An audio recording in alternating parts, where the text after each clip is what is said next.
قدیم زمانے میں ایک بادشاہ تھا جسے قصے کہانیاں سننے کا بہت شوق تھا۔ ایک دن اس کے دل میں شرارت سوجھی تو اس نے پورے ملک میں منادی کروا دی، جو شخص میرے دربار میں آ کر ایسا جھوٹ بولے گا کہ میں خود کہہ اٹھوں کہ یہ جھوٹ ہے، اسے انعام میں سونے کے سکوں سے بھرا ایک بڑا تھیلا دیا جائے گا۔ انعام کی لالچ میں دور دور سے بڑے بڑے قصہ گو اور درباری آئے۔ ایک نے کہا، جہاں پناہ، میں نے ایک ایسا مرغ دیکھا ہے جو ہاتھی کو اٹھا کر اڑ گیا تھا۔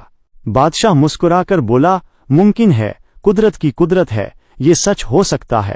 دوسرا بولا، بادشاہ سلامت، میں نے ایک بار سمندر میں آگ لگی دیکھی جس میں مچھلیاں پکوڑے بن کر باہر آ رہی تھیں۔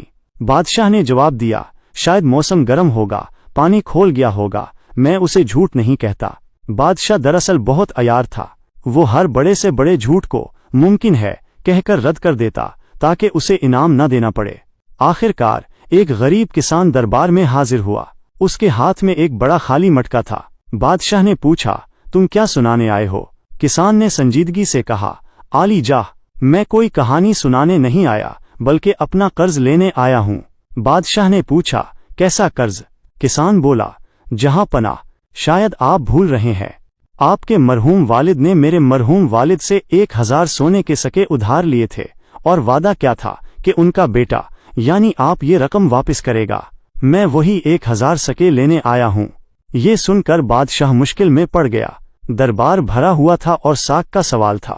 اگر بادشاہ کہتا کہ یہ جھوٹ ہے تو کسان شرط جیت جاتا اور اسے انعام کے طور پر سونے کے سکے دینے پڑتے، اور اگر بادشاہ کہتا کہ یہ سچ ہے تو اسے بطور قرض کسان کو 1000 سونے کے سکے ادا کرنے پڑتے۔ بادشاہ کسان کی عقل مندی دیکھ کر دنگ رہ گیا اور مسکراتے ہوئے بولا، تم جیت گئے، تمہاری عقل مندی تمہارے جھوٹ سے زیادہ بڑی ہے۔ بادشاہ نے اسے انعام دے کر رخصت کیا۔ اگر آپ کو کہانی اچھی لگی ہو تو چینل کو ضرور سبسکرائب کریں۔ شکریہ۔